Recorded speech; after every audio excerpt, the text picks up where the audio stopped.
Welcome dear student, তোমাদের সকলকে স্বাগত জানাই তোমাদের প্রিয় ইউটিউব চ্যানেল দ্য বেঙ্গল এক্সামে। তোমরা ইতিমধ্যে জানো এই চ্যানেলে আমাদের ডাব্লিউবিপি সামনের যে ডাব্লিউবিপি পরীক্ষা রয়েছে, তো সেই ডাব্লিউবিপি পরীক্ষাকে কেন্দ্র করে আমাদের কিন্তু বিভিন্ন প্রিভিয়াস ইয়ার কোয়েশ্চেনের একটা সিরিজ ইতিমধ্যে লঞ্চ করা হয়েছে। ওকে, আজকে সেই সিরিজের 3 নম্বর ক্লাস কিন্তু অনুষ্ঠিত হচ্ছে। এর আগে আমরা দুটো ক্লাস অলরেডি করেছি। ওকে, যারা যারা দেখোনি অবশ্যই দেখে নিও। আজকে হচ্ছে 3 নম্বর ক্লাস। আগের দুটো ক্লাসে মূলত ডাব্লিউবিপি এসআই এর বিভিন্ন প্রশ্নগুলো ছিল। ওকে, তো আজকের ক্লাস থেকে আমরা শুধুমাত্র এসআই নয় বরং কনস্টেবলের প্রশ্নগুলোও কিন্তু নিয়ে আলোচনা করতে শুরু করব। ওকে, আর শুধু যে আলোচনা করা হবে বা শুধুমাত্র প্রশ্নটা দেখিয়ে উত্তর বলে দেওয়া হবে এমন কিন্তু নয়। ওকে, এমন কিন্তু নয়, তোমাদের কিন্তু উইথ ডিটেলস সলিউশন দেওয়া হবে। ওকে, অর্থাৎ কোনো একটা অপশন যদি অপশন এ বা অপশন সি অ্যান্সার হয় তাহলে কেন হচ্ছে এর পিছনে কারণটাও তোমাদের প্রত্যেকটা প্রশ্নের ক্ষেত্রে উল্লেখ করে দেওয়া হবে। ঠিক আছে, তো এই যে ক্লাসগুলো হচ্ছে এগুলো হচ্ছে পুরোপুরি নতুন সিলেবাস অনুযায়ী, নতুন প্রশ্নের প্যাটার্ন অনুযায়ী সম্পূর্ণ কমনযোগ্য ক্লাস। এই একটা ক্লাস থেকেই ডাব্লিউবিপি, কেপি, ফুডএসআই, ক্লার্কশিপ সমস্ত পরীক্ষার কিন্তু প্রস্তুতি তোমরা নিতে পারবে। তাই অবশ্যই এই বেসিক থেকে শুরু হওয়া ক্লাসগুলো, যেটার নাম রয়েছে, এই সিরিজটার নাম রয়েছে মনে রাখবে আমাদের পুলিশ স্পেশাল জিকে, এইগুলো প্লেলিস্ট কিন্তু রয়েছে আমাদের ইউটিউব চ্যানেলে। তোমরা অবশ্যই সবগুলো সেখানে গিয়ে দেখে নিতে পারো। ওকে, যারা যারা এই ইউটিউব চ্যানেলটাকে সাবস্ক্রাইব করোনি বা আজকে প্রথম দেখছো, এই যে লোগোটা দেখতে পাচ্ছ, তো এই লোগোটা দেখে অবশ্যই কিন্তু একবার সাবস্ক্রাইব করে বেল নোটিফিকেশনটা অল করে দেবে। তো প্রতিদিন আমাদের যখন তাহলে ভিডিও আসবে তখন কিন্তু তোমাদের কাছে নোটিফিকেশন চলে যাবে। ওকে,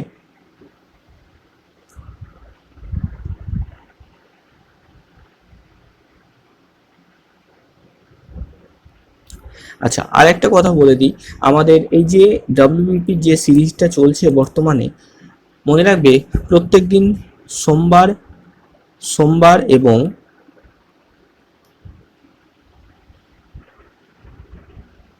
বৃহস্পতি, ওকে, সোম এবং বৃহস্পতি এই 2 দিন কিন্তু আমাদের জিকের ক্লাস ইউটিউবে আসবে।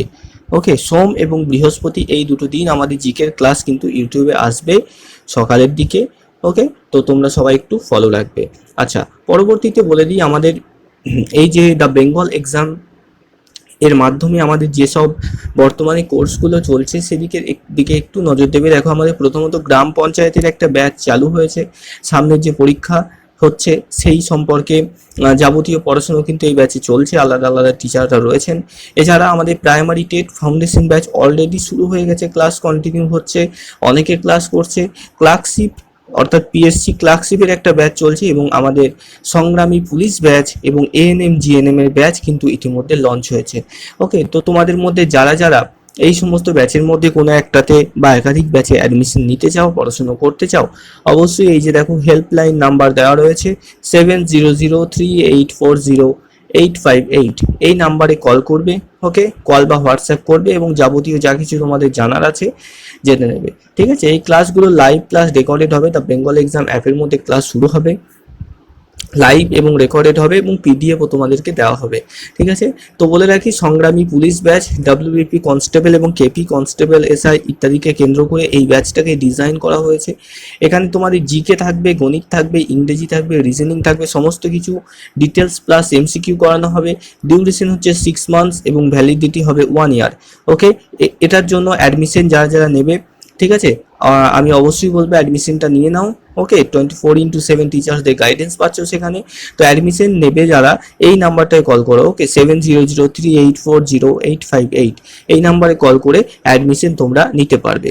ওকে, আর এটা হচ্ছে আমাদের প্রাইমারি টেটের ফাউন্ডেশন ব্যাচ যাদের ডিএলএড ট্রেনিং রয়েছে এবং 2024 সালের ডিসেম্বর মাসে অনুষ্ঠিত প্রাইমারি টিচার রিক্রুটমেন্ট এক্সামিনেশন দেবে। ওকে, টিচার এলিজিবিলিটি টেস্ট দেবে, তারা এই ব্যাচ কোর্সটা নিতে পারবে। ওকে, এটাতেও নেওয়ার জন্য এই হেল্পলাইন নাম্বারে কল করবে। Okay, Bengali, English, maths, CDP, EVS 5টা বিষয় তোমাদের কিন্তু এখানে করানো হচ্ছে সপ্তাহে 5 দিন লাইভ প্লাস রেকর্ড ক্লাসের মাধ্যমে। ওকে, তো চলো এবার আমরা পড়াশোনার দিকে একটু আসি। তো আমাদের এবার আমরা আজকে 25টা প্রিভিয়াস ইয়ার কনস্টেবলের ইম্পর্টেন্ট কোয়েশ্চেনগুলো আলোচনা করব। ওকে, মোস্ট রিপিটেড, মনে রাখবে আমাদের এই যে ডাব্লিউবিপিতে কিন্তু প্রচুর কোয়েশ্চেন প্রতি ইয়ারে কিন্তু রিপিট হয়। ওকে, প্রতি ইয়ারে কিন্তু রিপিট হয়, তাই কিন্তু এই প্রিভিয়াস ইয়ার কোয়েশ্চেনগুলো আমাদের জন্য খুবই খুবই গুরুত্বপূর্ণ। তো চলো, আর কার কত স্কোর হচ্ছে অবশ্যই কিন্তু কমেন্টে জানিও। ওকে, কার কত স্কোর হচ্ছে 25 আউট অফ 25, কার কত স্কোর হচ্ছে অবশ্যই কমেন্টে জানিও। তো দেখো, প্রথম প্রশ্ন আমাদের, কোন মুঘল সম্রাট জিন্দা পীর নামে পরিচিত ছিলেন? ওকে, কোন মুঘল সম্রাট জিন্দা পীর নামে পরিচিত ছিলেন?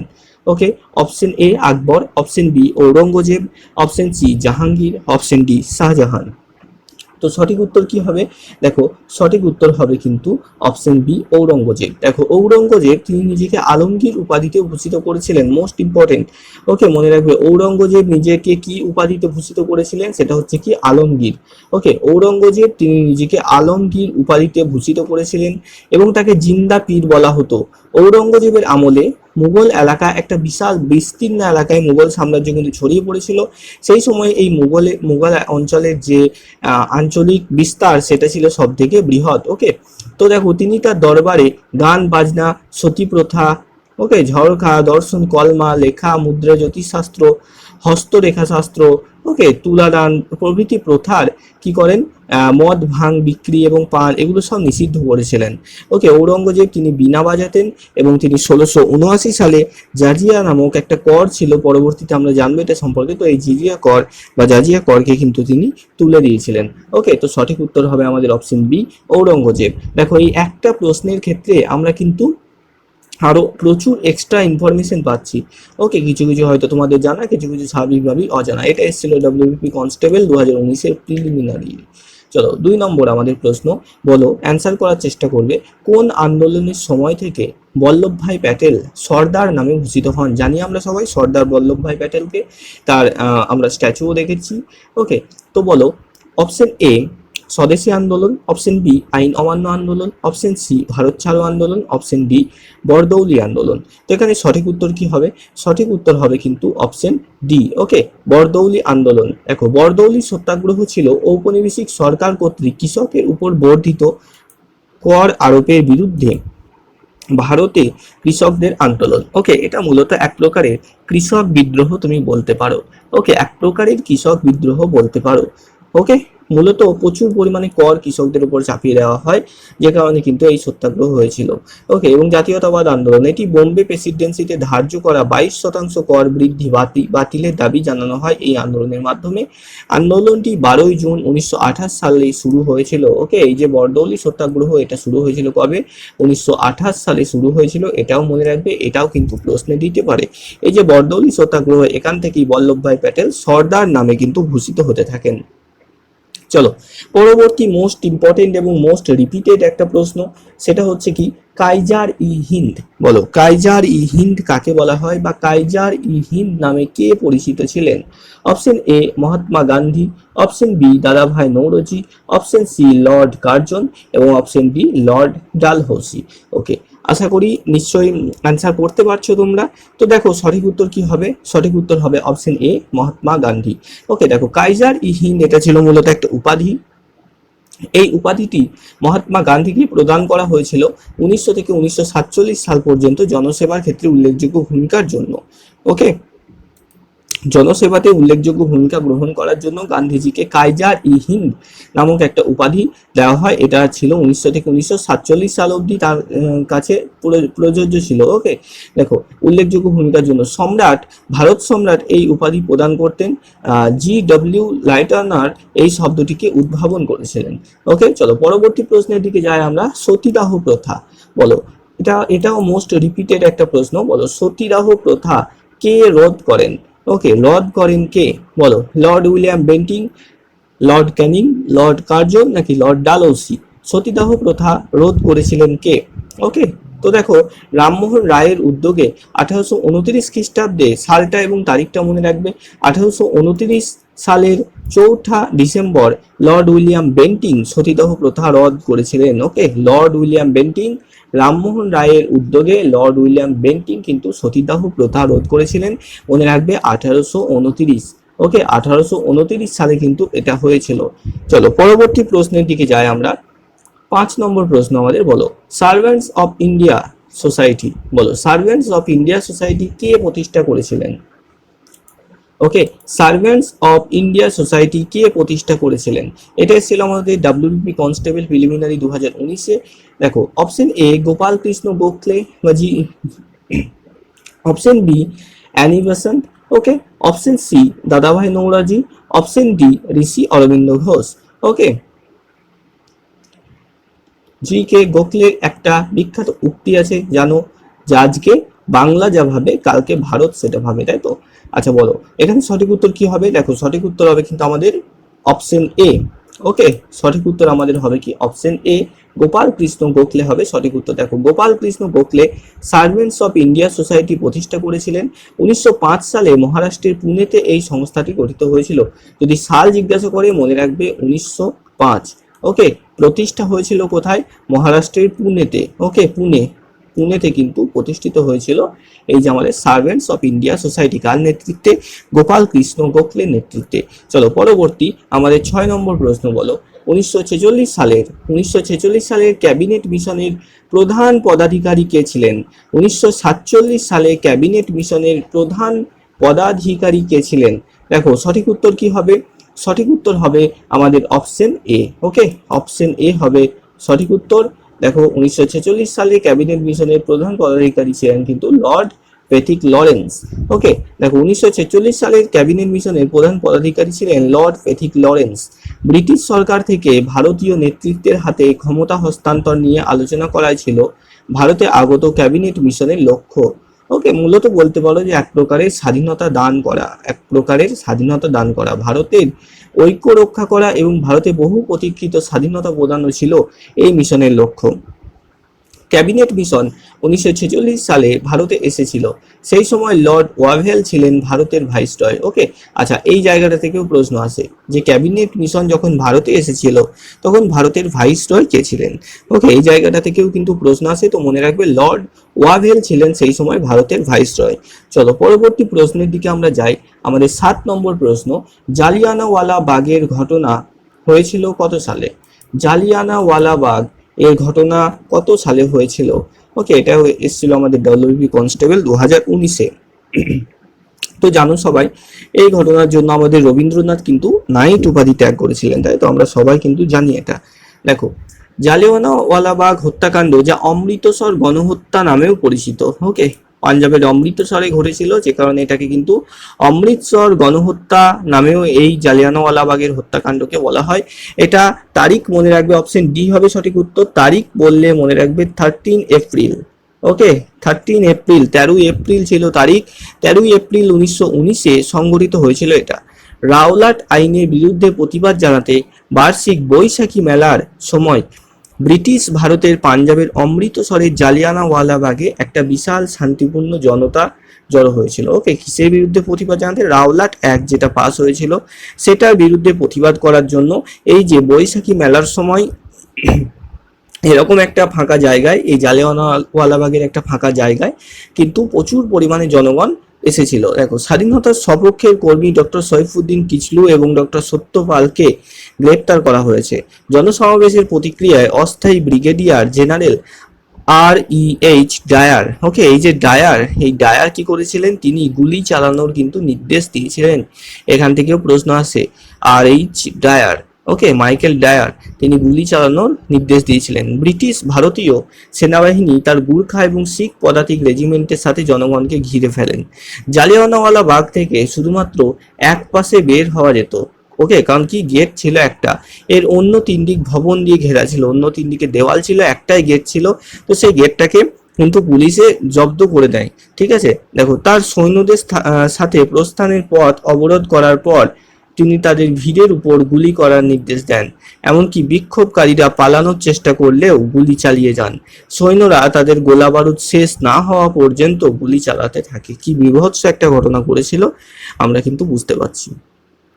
পরবর্তী আমাদের 8 নম্বর প্রশ্ন, ফতেপুর সিক্রি কে প্রতিষ্ঠা করেছিলেন?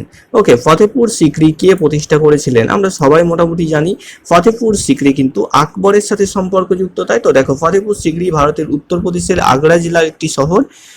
1571 থেকে 1585 অব্দি সম্রাট আকবর এই শহরটিকে মুঘল সাম্রাজ্যের রাজধানী বলে ঘোষণা করেন।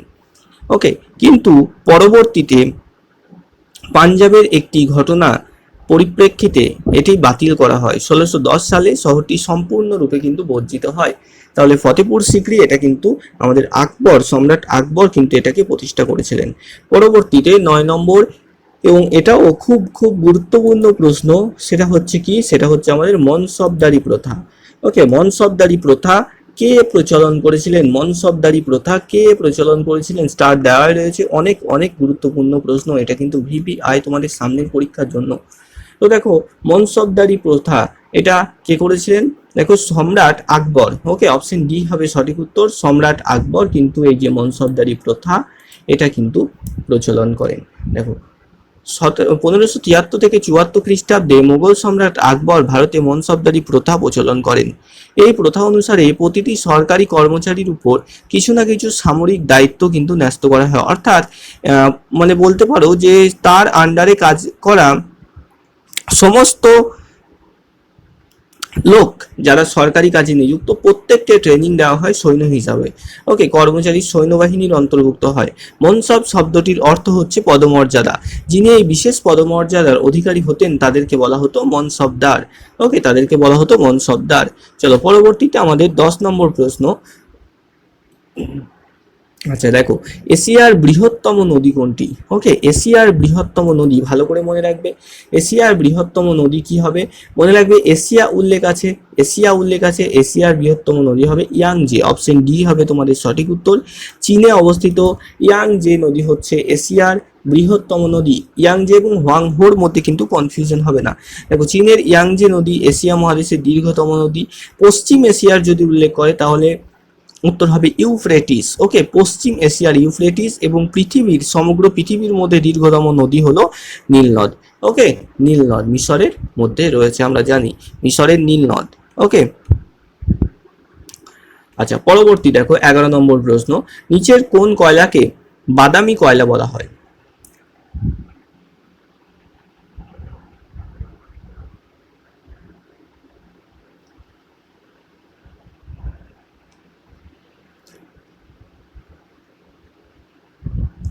তো দেখো, কয়লা মূলত 4 প্রকারের হয়ে থাকে, ঠিক আছে। একটা হচ্ছে অ্যান্থ্রোসাইট। ওকে, 2 নম্বর হচ্ছে বিটুমিনাস, 3 নম্বর হচ্ছে লিগনাইট, 4 নম্বর হচ্ছে পিট। এই যে 1 2 3 4 ভাগ করলাম, নম্বরগুলো দিলাম, এটা হচ্ছে তাদের গুণমান অনুসারে। অ্যান্থ্রোসাইট বলে যে কয়লাটা হয় সেটার গুণমান হয় সব থেকে ভালো। ওকে, দেখো, এটা 80 থেকে 95% কার্বন থাকে, এবং এই যে পিট নামক কয়লা এটা হয় সব থেকে খারাপ, 40 থেকে 55%-এরও কম কার্বন থাকে। যে কয়লায় কার্বনের পরিমাণ যত বেশি সেই কয়লা তত ভালো হবে এবং তত বেশি উত্তাপ পাওয়া যাবে সেটা পোড়ালে। লিগনাইট কয়লা, অপশন বি হবে সঠিক উত্তর, ঠিক আছে। লিগনাইটকে বাদামি কয়লা বলা হয়, ব্রাউন কোল, এর রং হয় একটু হালকা বাদামি। ওকে, অ্যান্থ্রোসাইটের কালো হয়, লিগনাইটের রং কিন্তু বাদামি হয়। বিটুমিনাস কয়লা, মনে রাখবে অ্যান্থ্রোসাইট এটা ইন্ডিয়াতে পাওয়া যায় না, ইন্ডিয়াতে পাওয়া যায় না। বিটুমিনাস পাওয়া যায়, লিগনাইট পাওয়া যায়, পিট তো পাওয়া যায়। ওকে, লিগনাইট কয়লা 40 থেকে 55% কার্বন, অর্থাৎ অ্যান্থ্রোসাইটের পর কিন্তু আমাদের আসছে বিটুমিনাস, তারপর 3 নম্বরে আসছে লিগনাইট। ওকে, আচ্ছা, এখানে সঠিক উত্তর কিন্তু অপশন বি হবে। দেখো, লিগনাইটকে বাদামি কয়লা বলা হয়, এটি প্রাকৃতিকভাবে সংকুচিত পিট থেকে গঠিত নরম বাদামি দাহ্য পাললিক শিলা। তুলনামূলকভাবে কম তাপ সামগ্রীর কারণে এই কয়লা সব থেকে নিচু স্থান অধিকারী বলে বিবেচিত হয়। সব থেকে নিচু কিন্তু নয়, সব থেকে নিচু লিগনাইট নয়, সব থেকে নিচু হচ্ছে পিট। ওকে, চলো পরবর্তীতে দেখো, এটা তো একদম বাচ্চা ছেলেদের প্রশ্ন। দেখো, 2019 সালে এসেছিল, নীল গ্রহ কাকে বলা হয়? নীল গ্রহ কাকে বলা হয়? তোমরা সবাই নিশ্চয়ই পারবে। অপশন এ হবে সঠিক উত্তর, নীল গ্রহ বলা হয় কাকে? আমাদের পৃথিবীকে। তার সাথে সাথে জেনে রাখবে, লাল গ্রহ যদি বলে, লাল গ্রহ হবে কে? মঙ্গল। ওকে, সবুজাভ গ্রহ, সবুজাভ গ্রহ কে হবে? ইউরেনাস। বামন গ্রহ, প্লুটো, ওকে, জীবাশ্ম গ্রহ,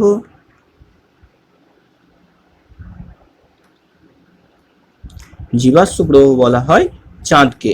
ওকে, এগুলো সব মনে রাখবে। পরবর্তীতে দেখো আমাদের 13 নম্বর প্রশ্ন।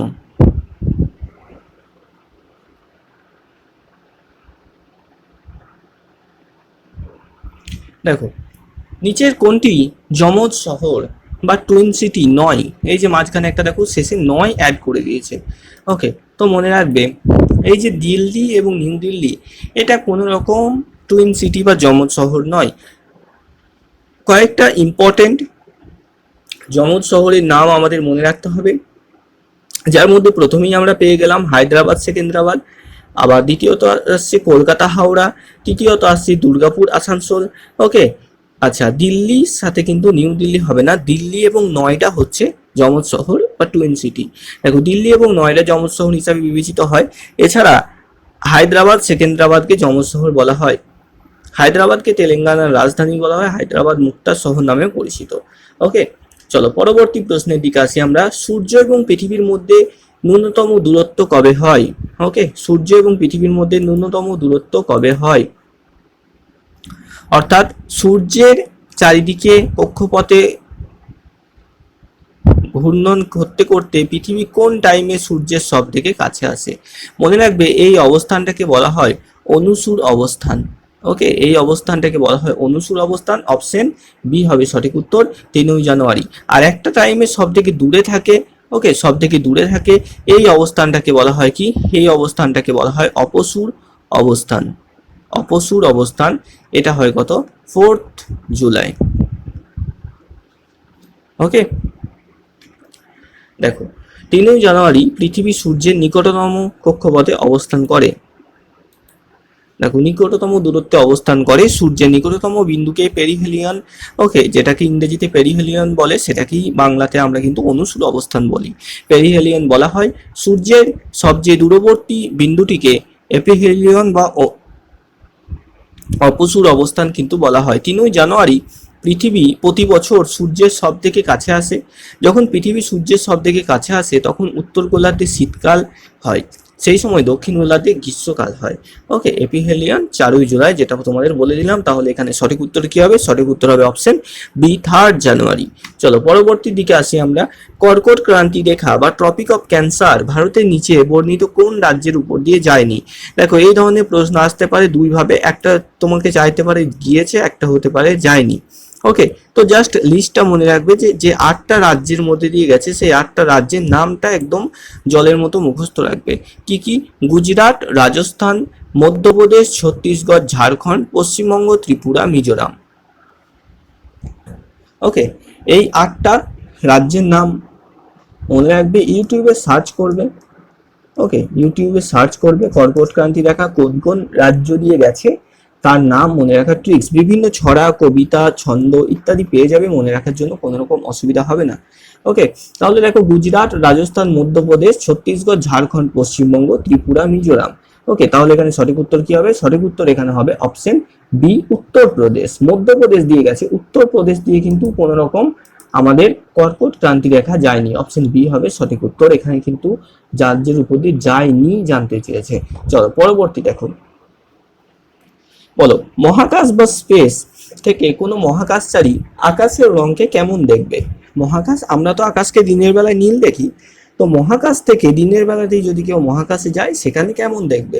একটু নিজেরা বাস্তবসম্মতভাবে ভাবলেই বুঝতে পারবে আমরা নীল কেন দেখছি। আমরা জানি যে আলোর বিচ্ছুরণের জন্য, যেহেতু পৃথিবীতে বায়ুমণ্ডল রয়েছে, অ্যাটমসফিয়ার রয়েছে, কিন্তু মহাকাশে তো আর কোনো রকম বায়ুমণ্ডল নেই, তো স্বাভাবিকভাবে কি হবে? কালো দেখবে, কালো দেখবে। দেখো, আকাশের রং আসলে কালো। পৃথিবীতে বায়ুমণ্ডল থাকায় নীল আলোর বিচ্ছুরণের জন্য পৃথিবী থেকে আকাশকে নীল দেখা যায়, কিন্তু মহাকাশে যেহেতু কোনো রকম বায়ুমণ্ডল নেই, তাই অবশ্যই কোনো মহাকাশচারী আকাশের রংকে কিন্তু কালো দেখবেন। তাহলে এখানে 16 নম্বর কিন্তু অপশন বি সঠিক উত্তর হবে। পরবর্তী 17 নম্বর প্রশ্ন আমাদের, দেখো ফটোগ্রাফিক ফিল্ম এর আলোকচিত্র পরিস্ফুট করার জন্য কোন রাসায়নিক দ্রব্য ব্যবহার করা হয়? এই যে ফটোগ্রাফিক ফিল্মের ছবিটা ফুটিয়ে তোলার জন্য একটা কিন্তু রাসায়নিক পদার্থ ব্যবহার করা হয়, সেটা কি? সেটা কি? সঠিক উত্তর হবে অপশন এ, ওকে, সিলভার ব্রোমাইড। ওকে, সিলভার ব্রোমাইড। দেখো সিলভার ব্রোমাইড একটি ফটোগ্রাফিক ফিল্ম থেকে একটি ফটোর বিকাশে ব্যবহৃত হয়। ওকে, ফটোকে ফুটিয়ে তোলার জন্য সিলভার ব্রোমাইড ব্যবহার করা হয়।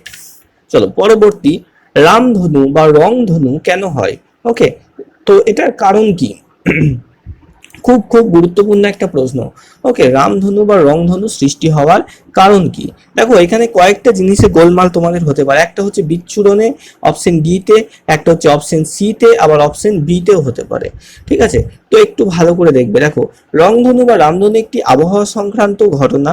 আলোর অভ্যন্তরীণ পূর্ণ প্রতিফলন, প্রতিসরণ এবং বিচ্ছুরণ, মনে রাখবে আলোর অভ্যন্তরীণ পূর্ণ প্রতিফলন, প্রতিসরণ এবং বিচ্ছুরণের কারণে কিন্তু ঘটনাটা ঘটে। ওকে, বিচ্ছুরণ এবং প্রতিফলন উভয় কিন্তু থাকছে অপশন ডি। ওকে, অপশন ডি হয়ে যাচ্ছে আমাদের সঠিক উত্তর, বিচ্ছুরণ এবং প্রতিসরণের কারণে। দেখো পরবর্তীতে দেখো আমাদের পরের প্রশ্ন, অগ্নি প্রতিরোধক পোশাক। ওকে, অর্থাৎ দেখবে দমকল বাহিনীরা যে এক বিশেষ ধরনের চকচকে পোশাক পরে থাকে, সেই পোশাকটা অ্যাকচুয়ালি কি দিয়ে তৈরি হয়? এটা এসেছিল আমাদের কনস্টেবল প্রিলিমস 2019-এ। অগ্নি প্রতিরোধক পোশাক, যেটা যাতে আগুনে শরীরের ক্ষতি না হয়, সেই পোশাক কোন কোন পদার্থ দিয়ে তৈরি হয়? ওকে, সঠিক উত্তর দেখো কি হবে, অপশন এ অভ্র, option B cadmium, option C সুতির কাপড়, অপশন ডি অ্যাসবেস্টস। তো সঠিক উত্তর হবে আমাদের অপশন ডি অ্যাসবেস্টস। ওকে, অ্যাসবেস্টস হবে সঠিক উত্তর। দেখো অগ্নি প্রতিরোধক পোশাক অ্যাসবেস্টস দিয়ে তৈরি। অ্যাসবেস্টস হলো প্রাকৃতিকভাবে প্রাপ্ত তন্তুযুক্ত সিলিকেট পদার্থ। অ্যাসবেস্টস তাপ প্রতিরোধী, অর্থাৎ তাপের কুপরিবাহী, এটা তাপকে প্রতিরোধ করতে পারে। অ্যাসবেস্টস দ্বারা অগ্নি প্রতিরোধক এবং রাসায়নিক প্রতিরোধক পোশাক পাওয়া যায়। ওকে, বিশ্বজুড়ে প্রাকৃতিক সঞ্চয়গুলিতে অ্যাসবেস্টসকে পাওয়া যায়। ওকে, অ্যাসবেস্টসকে কিন্তু উত্তোলন করা হচ্ছে।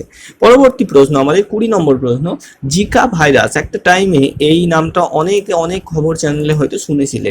জিকা ভাইরাসের উপস্থিতি প্রথম কোন দেশে সরকারিভাবে ঘোষিত হয়েছিল? ওকে, যেমন করোনা আমাদের চীনে ঘোষিত হয়, ঠিক সেরকম জিকা ভাইরাসের উপস্থিতি প্রথম কোন দেশে সরকারিভাবে ঘোষিত হয়? Option A Uganda, option B Sri Lanka, option C Australia, option D Pakistan.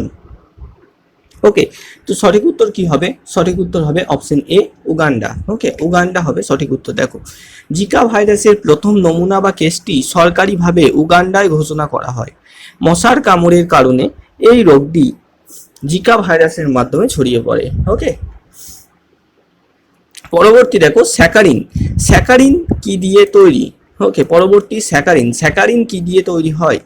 Saccharin, এটা এসেছিল ডব্লিউবিপি কনস্টেবল প্রিলিমস 2019-এ। স্যাকারিন কি দিয়ে তৈরি হয়? Option A toluene, option B butane, option C propane, নাকি option D phenol. Okay, saccharin, saccharin মূলত দেখবে যাদের ডায়াবেটিস রয়েছে তারা একরকম ছোট্ট ছোট্ট বোতামের মতো এক প্রকারের ছোট্ট ট্যাবলেটের মতো একটা জিনিস কিন্তু খেয়ে থাকেন বিভিন্ন মিষ্টিজাত পদার্থের সাথে, চা, শরবত ইত্যাদির সাথে। তো ওটাই স্যাকারিন। ওকে, স্যাকারিন মূলত ডায়াবেটিস যাদের হয় তারা খেয়ে থাকেন। তো মনে রাখবে এখানে সঠিক উত্তর হবে আমাদের অপশন এ। ওকে, অপশন এ হবে সঠিক উত্তর, টলুইন। দেখো টলুইন স্যাকারিন তৈরিতে ব্যবহৃত হয়। স্যাকারিন একটি কৃত্রিম মিষ্টিকারক পদার্থ। ওকে, এটা কিন্তু প্রাকৃতিকভাবে মিষ্টি হয় না, কৃত্রিমভাবে মিষ্টি বানানো হয় স্যাকারিনকে।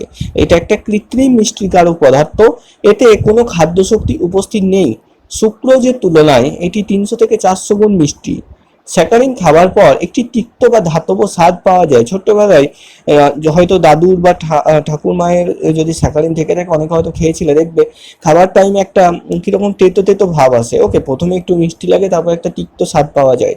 ওকে, তিক্ত বা ধাতব স্বাদ পাওয়া যায়। পানীয়, ক্যান্ডি, কুকি বা ওষুধের মতো বিভিন্ন পণ্যকে মিষ্টি করতে এই স্যাকারিন কিন্তু ব্যবহার করা হয়। ঠিক আছে, আচ্ছা পরবর্তী প্রশ্ন আমাদের দেখো 22 নম্বর প্রশ্ন, খনিজ পদার্থ ফ্লোরিন।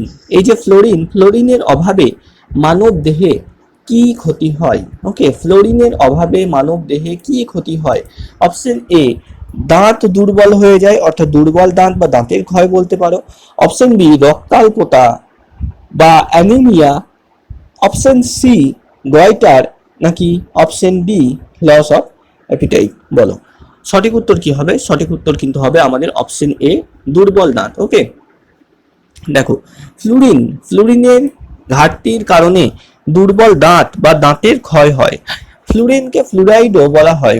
ওকে, এই যে ফ্লুরাইড বা ফ্লুরিন এই দূষণের ফলে এক প্রকারের রোগ হয়, সেটার নাম কি? সেটার নাম মনে রাখবে ফ্লুরেসিস। ওকে, ফ্লুরেসিস। এই ফ্লুরেসিস রোগে কি হয়? আমাদের যে অস্থি বা হাড়, ওকে, অস্থি বা হাড় সেটা দুর্বল হয়ে যায়। ওকে, মূলত এই ফ্লুরাইড কিন্তু আমাদের দাঁত, অস্থি এই সমস্ত জিনিসের উপরে বেশি কাজ করে থাকে। ওকে, অ্যানিমিয়া যেটা হচ্ছে রক্তাল্পতা, হিমোগ্লোবিন কমে যায়। ওকে, গয়টার আয়োডিনের অভাবে হয়, আয়োডিন। ওকে, দেখো এই যে ফ্লুরিনের ঘাটতির কারণে অস্টিওপোরোসিস হতে পারে। ওকে, অস্টিওপোরোসিস হলো একটা হাড়ের রোগ, হাড়ের ব্যাধি। হাড়ের ভর হ্রাস করতে পারে, হাড়ের ভঙ্গুরতা বৃদ্ধি পায়, অর্থাৎ হাড়ের সাথে কিন্তু সম্পর্কযুক্ত। অর্থাৎ আমাদের ফ্লুরিন এটা যেমন আমাদের দুর্বল দাঁত অর্থাৎ দাঁতের ক্ষয় করে বা ক্ষতি করে, ঠিক সেরকম হাড়েরও কিন্তু ক্ষয় বা ক্ষতি করে। ওকে, পরবর্তী প্রশ্ন, এটা ডাব্লিউবি কনস্টেবলেও বহুবার রিপিট হয়েছে এবং এসআইও বহুবার রিপিট হয়েছে। বলো ব্যারোমিটারের পাঠ সেটা যদি হঠাৎ করে কমে যায়, হঠাৎ করে, এই হঠাৎ কথাটাকে কিন্তু একটু মাথায় রাখবে, হঠাৎ। ওকে, ধীরে ধীরে যদি কমে সেখানে আলাদা উত্তর হবে, হঠাৎ কমলে আলাদা হবে। ওকে, দ্রুত কমলে আলাদা হবে। দেখো তাহলে কি হয়? অপশন এ খুব গরম হবে, বুঝে নিতে হবে। অপশন বি অন্তত 48 ঘন্টা অবিরাম বৃষ্টি হবে, বুঝতে হবে। অপশন সি ঠান্ডা হবে। অপশন ডি খুব ঝড় হবে। বারংবার এই হঠাৎ কমে যাওয়া এটাকে নিয়ে প্রশ্ন দেয়। সঠিক উত্তর হবে আমাদের অপশন ডি, খুব ঝড় হবে। ওকে, দেখো তোমাদের জন্য সবগুলি লেখা আছে এখানে। ব্যারোমিটারের পারস্তম্ভের উচ্চতা দ্রুত হ্রাস পেলে, যদি খুব দ্রুত কমে যাচ্ছে, তাহলে বুঝতে হবে বায়ুতে জলীয় বাষ্পের পরিমাণ বৃদ্ধি পেয়েছে, অর্থাৎ ওই স্থানে নিম্নচাপ সৃষ্টি হয়েছে। ওকে, ফলে উচ্চচাপযুক্ত অঞ্চল থেকে বায়ু প্রবল বেগে নিম্নচাপযুক্ত অঞ্চলের দিকে ছুটে আসবে এবং ঝড় ও বৃষ্টিপাত হবে। এই যে হঠাৎ কমে যাচ্ছে অর্থাৎ এখানে নিম্নচাপ সৃষ্টি হচ্ছে, একটা ভর্টেক্স তৈরি হচ্ছে এবং বাইরে থেকে বায়ু প্রবাহ ছুটে আসছে এবং এই ভর্টেক্সের দিকে ছুটে আসার কারণে একটা ব্যাপক ঝড়ের কিন্তু সৃষ্টি হচ্ছে। ওকে, যদি দেখো ধীরে ধীরে বৃদ্ধি পায় এই পাঠ, তাহলে বুঝতে হবে ওই স্থানের বায়ুতে জলীয় বাষ্পের পরিমাণ ধীরে ধীরে হ্রাস পাচ্ছে, ফলে ওই স্থানে আবহাওয়া শুষ্ক ও পরিষ্কার থাকার সম্ভাবনা রয়েছে। ব্যারোমিটারের পারস্তম্ভের উচ্চতা ধীরে ধীরে কমতে থাকলে বুঝতে হবে ওই স্থানে বৃষ্টিপাতের সম্ভাবনা আছে। ওকে, ধীরে ধীরে কমলে জানতে হবে বৃষ্টি হবে। চলো পরবর্তী প্রশ্ন, মানব দেহের সবচেয়ে বড় অঙ্গ, মোস্ট কনফিউজিং প্রশ্নগুলোর মধ্যে একটা। ওকে, এখানে মনে রাখবে, এখানে অপশন অনুযায়ী উত্তর কিন্তু হবে আমাদের অপশন ডি, লিভার। কিন্তু অপশনে যদি ত্বক থাকে তাহলে কিন্তু উত্তর ত্বক করবে। ওকে, আমাদের স্কিন বা ত্বক হচ্ছে সব থেকে বড় অঙ্গ, কিন্তু সেটা বাহ্যিক। ওকে, কিন্তু যদি আভ্যন্তরীণ অঙ্গের কথা বলে, অন্তর অঙ্গের কথা বলে, তাহলে সেখানে কিন্তু আমাদের লিভার হবে সঠিক উত্তর। আমাদের লিভার বা যকৃৎ কিন্তু সঠিক উত্তর হয়ে যাবে। জিগার, আমাদের জিগার, যকৃৎ। ওকে, দেখো যকৃৎ হলো বৃহত্তম আভ্যন্তরীণ দেহের অঙ্গ, কিন্তু যদি বাহ্যিক বলে বা কোনো কিছু উল্লেখ না থাকে এবং আমাদের ত্বক এটা অপশনে থাকে, তাহলে ত্বক কিন্তু উত্তর হবে। চলো পরবর্তী এবং আমাদের লাস্ট প্রশ্ন আজকের, ভারী জল কি?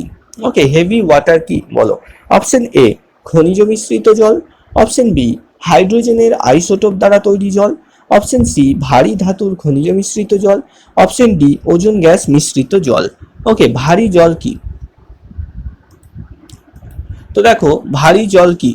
ভারী জল অপশন বি হবে সঠিক উত্তর, হাইড্রোজেনের আইসোটোপ দ্বারা তৈরি জল। ওকে, হাইড্রোজেনের আইসোটোপ দ্বারা তৈরি জল। দেখো যে জলে হাইড্রোজেনের একটি ভারী আকারের ডয়টেরিয়াম থাকে তাকে ভারী জল বলে। সাধারণ জলের বেশিরভাগ সাধারণ হাইড্রোজেন আইসোটোপ দ্বারা তৈরি হয়। একটি ভারী হাইড্রোজেন আইসোটোপযুক্ত জলের বিভিন্ন রাসায়নিক বৈশিষ্ট্য রয়েছে। ডয়টেরিয়াম, প্রোটন এবং নিউট্রন কিন্তু এর মধ্যে থাকে। ওকে, তো এই ছিল আমাদের আজকের 25টা প্রশ্ন। 25টা প্রশ্নের মধ্যে তোমাদের কার কত স্কোর হলো অবশ্যই কিন্তু কমেন্টে জানাবে, তার সাথে তোমাদের নামটাও জানাবে। ওকে, আমি কিন্তু পরের দিন আমাদের যা যে টপ স্কোরার তাদের নামগুলো বলে দেব এবং তোমাদের ক্লাসের রুটিন তো বলে দিলাম। জিকে ক্লাসের রুটিন আমাদের কিন্তু থাকছে, একদিন হচ্ছে তোমাদের বৃহস্পতি এবং সোম। ওকে, সোম এবং বৃহস্পতি এই দুটো দিন কিন্তু নিয়মিত ক্লাস কিন্তু তোমরা পেয়ে যাবে। ওকে, তো কেমন লাগলো অবশ্যই একবার জানাবে, আর ভালো লাগলে কিন্তু একটা লাইক দিয়ে দেবে, কমেন্টে একটু বলবে ক্লাসটা কেমন লাগলো এবং তোমার স্কোর কত হলো অবশ্যই জানাবে। ওকে, স্কোর কত হলো out of 25, K K out of 25 পেলে বা কে কতটা পেলে, কটা ঠিক করতে পারলে অবশ্যই জানাবে। ওকে, দ্য বেঙ্গল এক্সামের তরফ থেকে সকলকে শুভকামনা, সকলের জন্য অনেক ভালোবাসা। তো চলো আজকের ক্লাসটা এখানে শেষ করি, সবাই খুব ভালো থেকো, দেখা হচ্ছে আবার নেক্সট ক্লাসে।